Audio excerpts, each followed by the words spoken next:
Today we're going to here to discuss the AVCA Showcase, First Serve Showcase.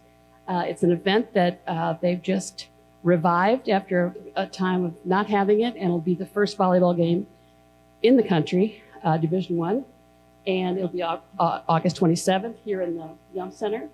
It will be Louisville and Kentucky hosting Nebraska and Wisconsin.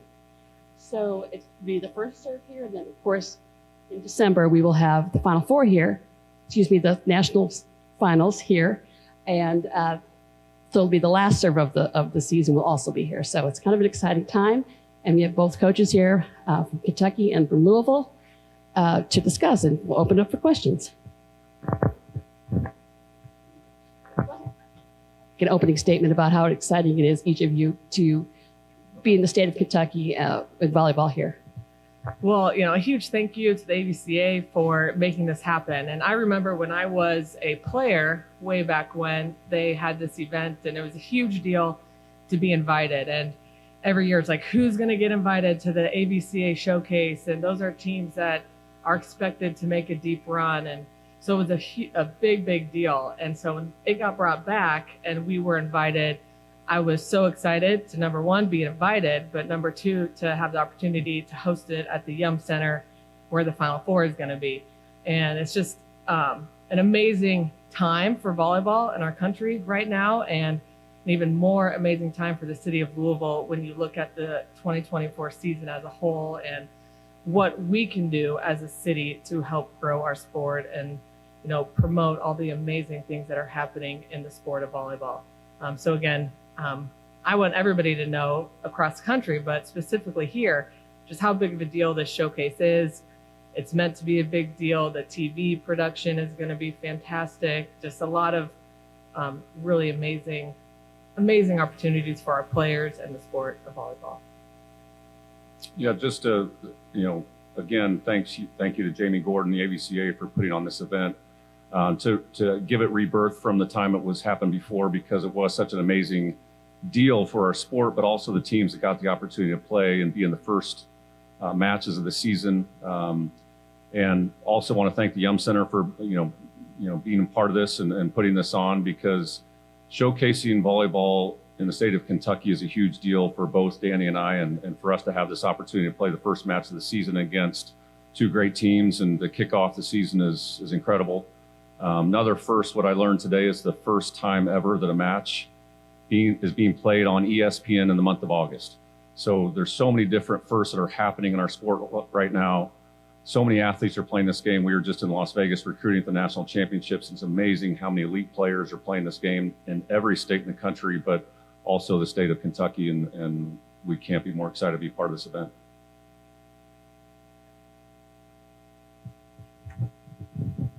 For both coaches, we've seen exploding interest in women's sports across the board, particularly in basketball. Your sport does not lend itself to an individual standing out like Caitlin Clark.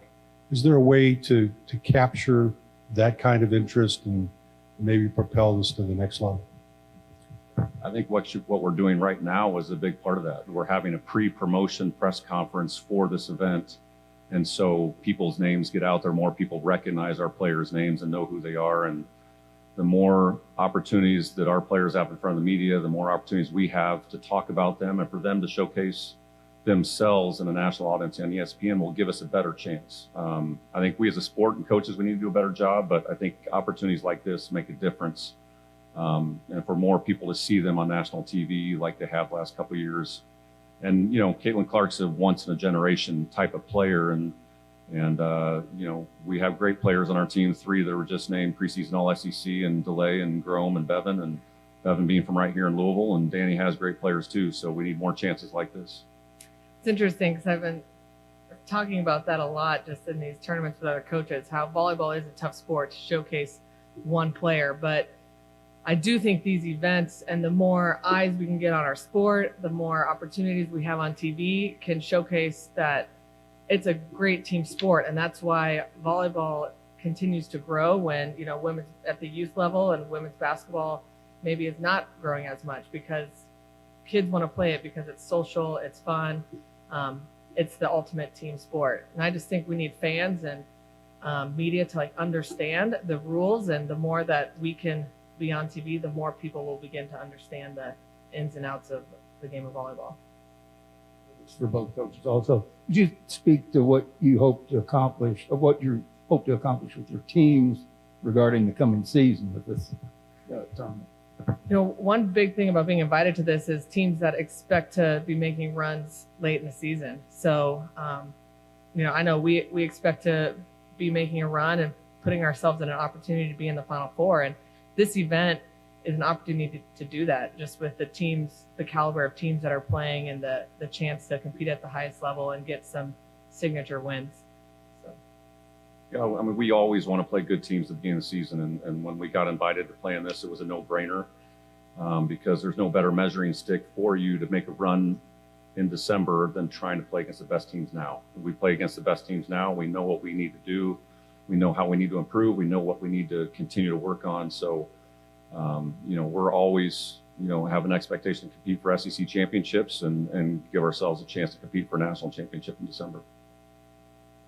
Dani, you've spoken before about how big this year is for you guys with the Final Four coming to Louisville. Craig, if you could speak to this as well. With two programs who know that stage as well as anybody in recent years, this is a state that really likes volleyball at the youth level and such. How big of an opportunity is this for the sport on this stage in this state for this year? I think it would be massive, you know, and the chance for the sport to be in your state and Louisville hosting, it's a dream for, you know, the state to host an event like that. And so it's a dream for our players to play in an opportunity in a, you know, a Final Four in your home state. And because you have your home fans around to be able to be there and easily get there, it's a massive deal. And I know Dani feels the same way. Yeah, and you know, I've had an opportunity to play in Final Fours in a state where I was coaching or playing in, but I don't know if there's been any other opportunity for players to play in their home arena. You know, yes, we don't play all of our games in the Yum Center, but we are playing quite a few. And so, again, an unbelievable opportunity to not only play in your home state, but to play in your home city. And on top of that, a home arena is an incredible opportunity and super exciting. And just, you know, in 2012, Nancy, I think we hosted the Final Four here at the Yum Center. And at that time, I believe it broke the attendance record for the national championship at, you know, around 16,000. Since then, that attendance record's been broken multiple times, but I believe we have the capacity to set a new record in the Yum Center and in the city of Louisville, which would be amazing for our sport.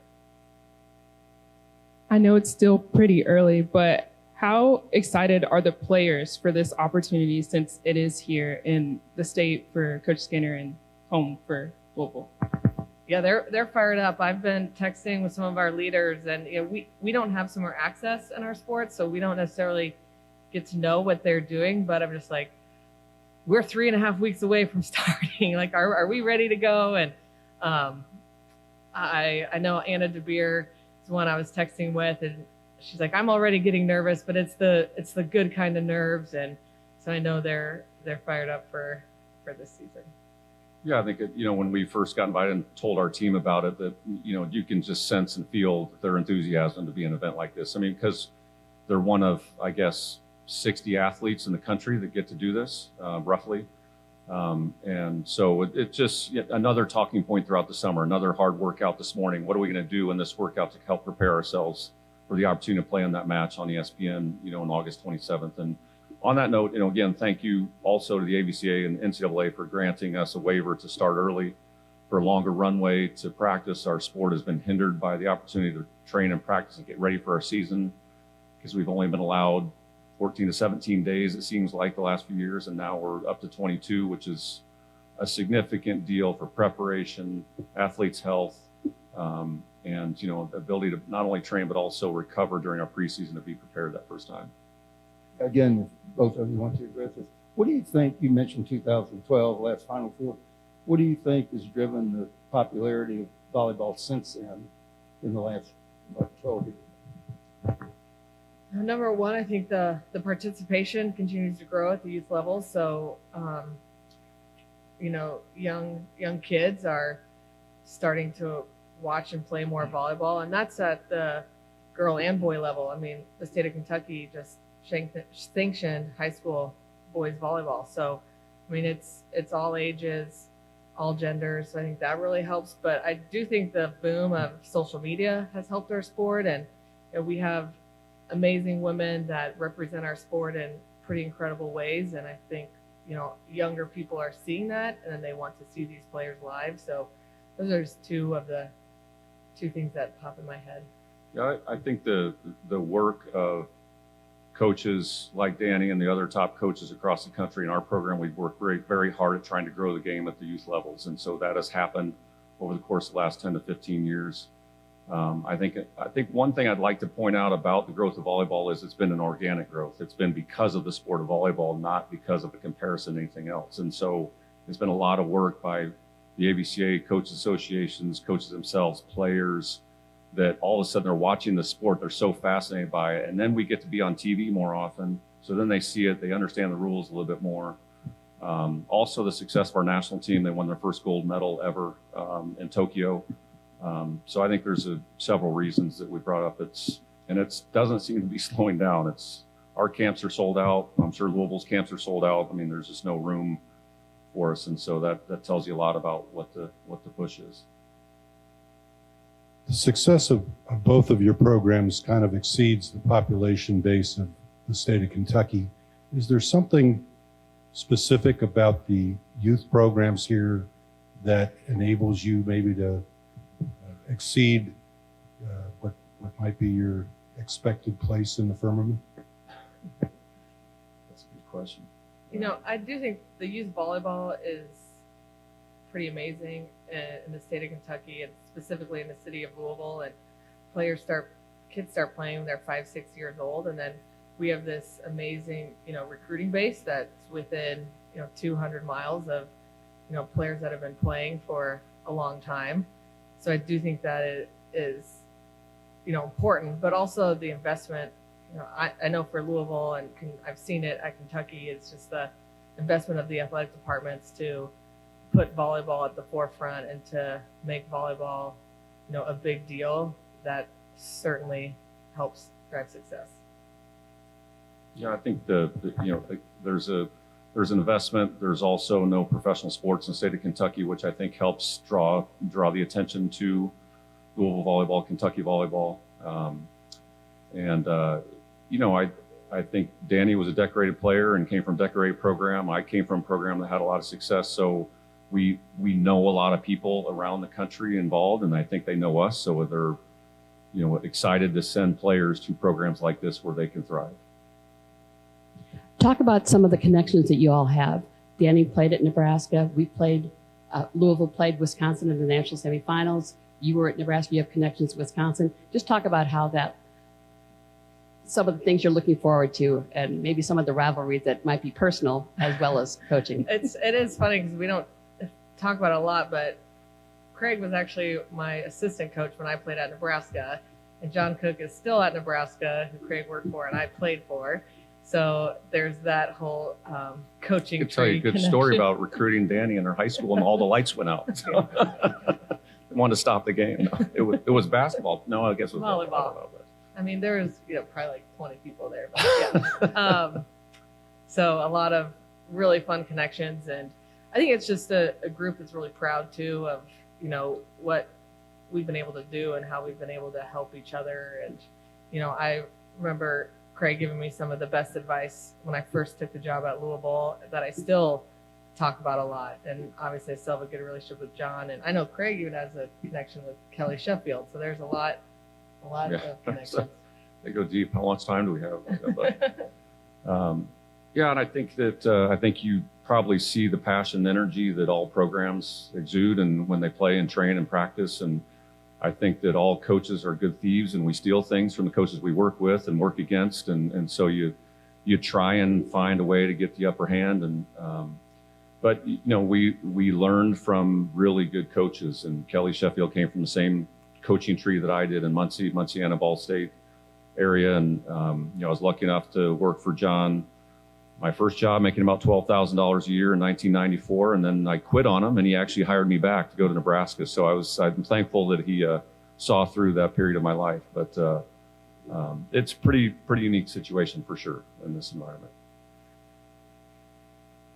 Do you want to talk about the matchups a little bit? Talk about Nebraska, talk about Wisconsin? It's a little premature. I think anytime you play somebody at first game of the year, you don't necessarily know what they're going to be doing, who's going to be starting. But I do know, on our end, Wisconsin turns pretty much everybody except for, maybe 2 or 3 of their starters.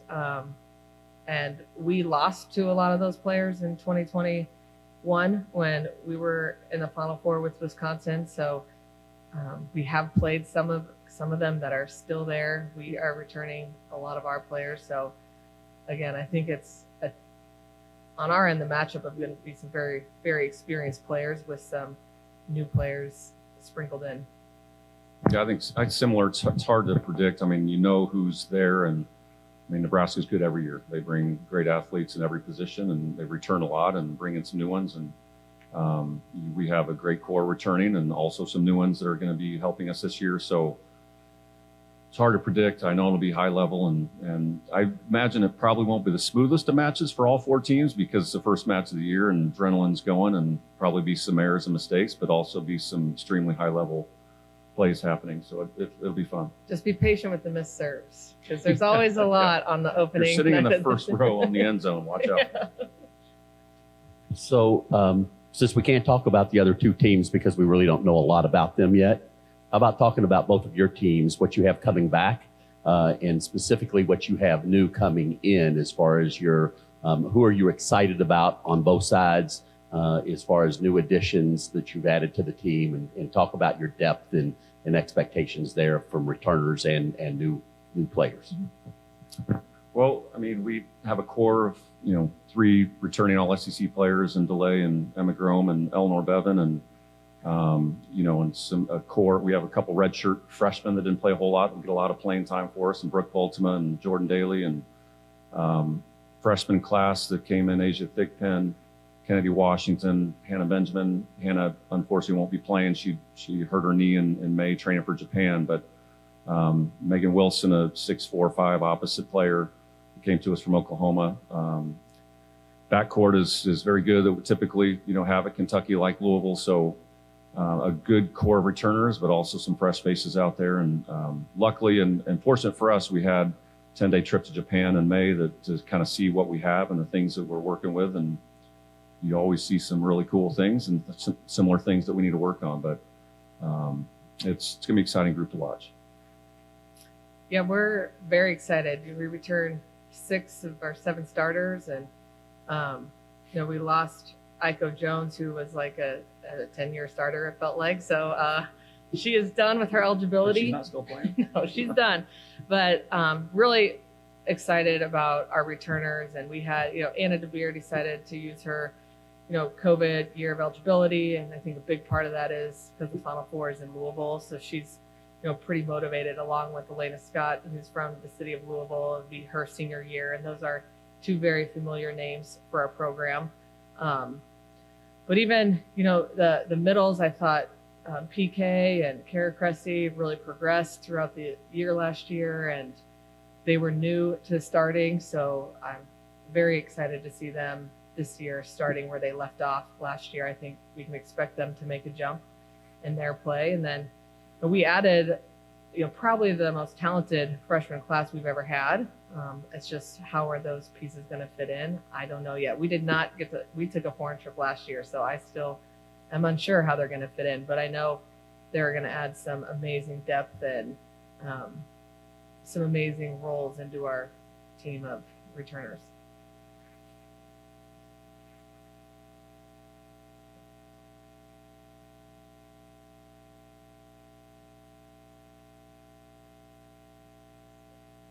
Well, again, thank you all so much. Just the turnout is awesome today, so really appreciate you. And thank you to Kentucky and Coach Skinner for making the drive down here to help promote this event.